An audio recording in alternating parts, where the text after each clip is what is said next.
Hello friend, welcome back to my new blog. I hope তোমরা ভালো আছো, সুস্থ আছো। এখন টাইমিং হলো বিকেল 6টা আর তোমাদের সকলকে জানাই গুড ইভিনিং। আমরা এখন কোচবিহার রাজবাড়ি থেকে যাচ্ছি কোচবিহার মদনমোহন বাড়ির মন্দিরে। তো আগের দিন তোমাদের সাথে শেয়ার করেছিলাম কোচবিহার রাজবাড়ির ভিডিওটা। আজকে তোমাদের সাথে শেয়ার করতে চলেছি কোচবিহার মদনমোহন বাড়ির ভিডিও।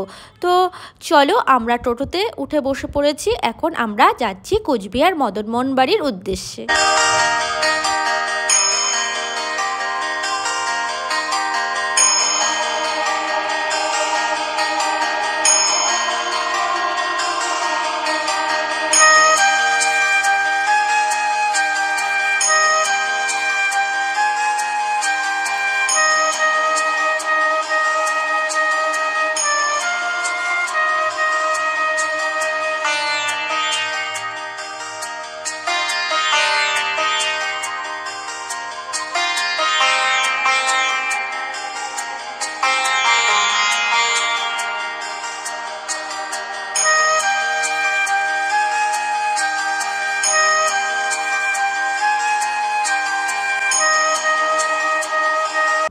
ফাইনালি আমরা মন্দিরের সামনে চলে এসেছি।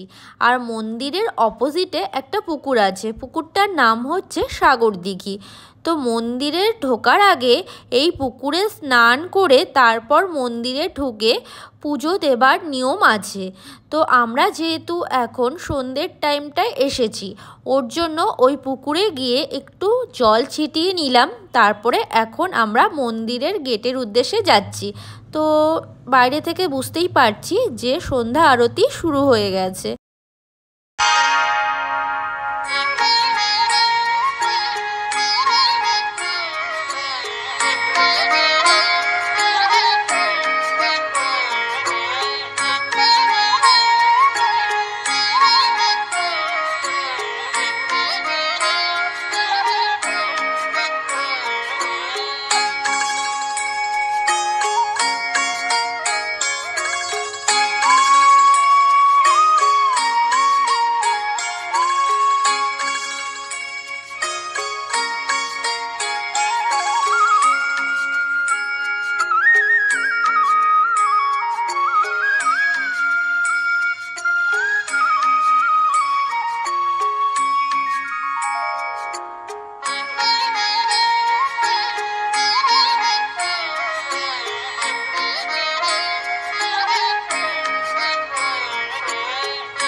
ফাইনালি ঠাকুর দর্শন হয়ে গেল।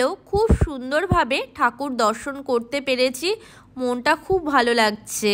বিয়ের পর এই ফার্স্ট টাইম আসলাম। বিয়ের আগে অনেকবার এসেছি। তো ছোটোবেলায় জানো তো আমার মা মানসিক করেছিল আমার জন্য। আমি যখন অনেক ছোট, 1 বছর বয়স, তখন আমার চোখের একটা প্রবলেম হয়েছিল। তখন মা এই মদনমোহন ঠাকুরের কাছে মানসিক করেছিল যে আমার যখন 5 বছর বয়স হবে তখন আমাকে এই পুকুরে স্নান করিয়ে পুজো দেওয়া হবে আমার হাত দিয়ে। তো আমি করেছিলাম 5 বছর বয়সের পর।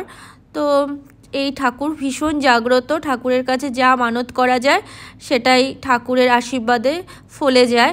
তো আমরা এখন একটু রোল খেতে এসেছি। এই দোকানের রোলটা খেতে বেশ ভালো, অনেক দিন বাদে খাচ্ছি জানো তো। তো চলো আমরা রোল খেয়ে যাচ্ছি এখন বাড়ির উদ্দেশ্যে। এখন আমরা তোরসার ব্রিজে আছি, তো এই টোটো করেই যাচ্ছি। তো চলো দেখতে থাকো ভিডিওটা। আই হোপ ভিডিওটা তোমাদের ভালো লাগছে।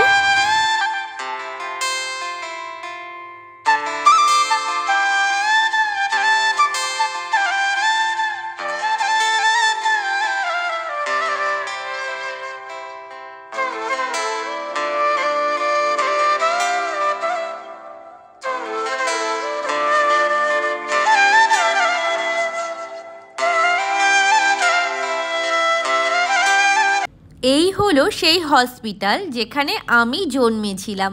তো আজকের ভিডিওতে অনেক কিছুই তোমাদের সাথে শেয়ার করলাম। তো আজকের ভিডিওটা আমি এখানেই এন্ড করছি।